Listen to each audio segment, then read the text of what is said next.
તો દાદરા નગર હવેલીમાં આવેલા સેલવાસના ઝંડા ચોક પાવર હાઉસ નજીક 2 દિવસથી પાણીની પાઇપલાઇનમાં ભંગાણ સર્જાતા હજારો લીટર પાણીનો વેડફાટ થયો છે।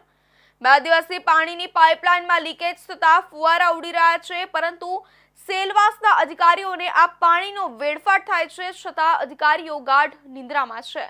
સેલવાસ ઝંડા ચોક પાવર હાઉસની બાજુમાં 2 દિવસથી પાણીની લાઇનમાં લીકેજ થતા 15 ફૂટથી પણ વધુ ઊંચા ફુવારા ઉડ્યા હતા, જેના કારણે હજારો લીટર પાણીનો વ્યય થયો હતો। ઝંડા ચોક વિસ્તારમાં દર બીજા દિવસે પાણીની લાઇનોમાં ભંગાણ થતું જોવા મળે છે, જેના કારણે વગર કારણે પાણીનો બગાડ થાય છે અને એની સાથે આજુબાજુના વિસ્તારોમાં પાઇપલાઇન દ્વારા પાણી ના પહોંચવાને કારણે સ્થાનિકોને પાણીની તકલીફો પડી રહી છે। આજે વારંવાર સમસ્યા થઈ રહી છે। એના તરફ સ્માર્ટ સિટી પ્રોજેક્ટના અધિકારીઓ દ્વારા યોગ્ય ધ્યાન આપવામાં આવે એ જરૂરી છે।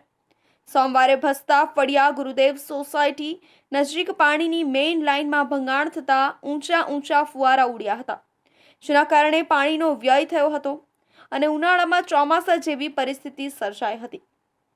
પાલિકા તંત્ર દ્વારા શહેરીજનોને પૂરતા પ્રમાણમાં પાણી આપી શકાતું નથી, જ્યારે બીજી બાજુ ઝંડા ચોક પાવર હાઉસ નજીક પાલિકા દ્વારા અપાતા પાણીની લાઇનમાં ભંગાણ સર્જાયું છે, ત્યારે રોડ રસ્તા સહિત વિસ્તારમાં પીવાના પાણી રોડ ઉપર ઠેર ઠેર વહેતા પીવાના પાણીનો ભારે વ્યય થયો હતો। આ અંગે પાલિકામાં રજૂઆતો કરવા છતાં તંત્ર આંખ આડા કાન કરી રિપેરિંગ કરવામાં આળસ કરી રહ્યું હતું।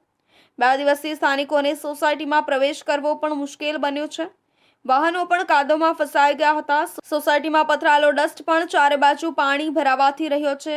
વહેલી તકે પાણીની લાઇનનું રિપેરિંગ કરી સોસાયટીમાં ભરાયેલા પાણીનો નિકાલ નહીં કરાય તો પાણી અને મચ્છરજન્ય રોગચાળો ફાટી નીકળવાનો ભય હતો, ત્યારે અંતે 1 કલાક બાદ રિપેરિંગ કર્યા બાદ પાણી બંધ કરવામાં આવ્યું હતું।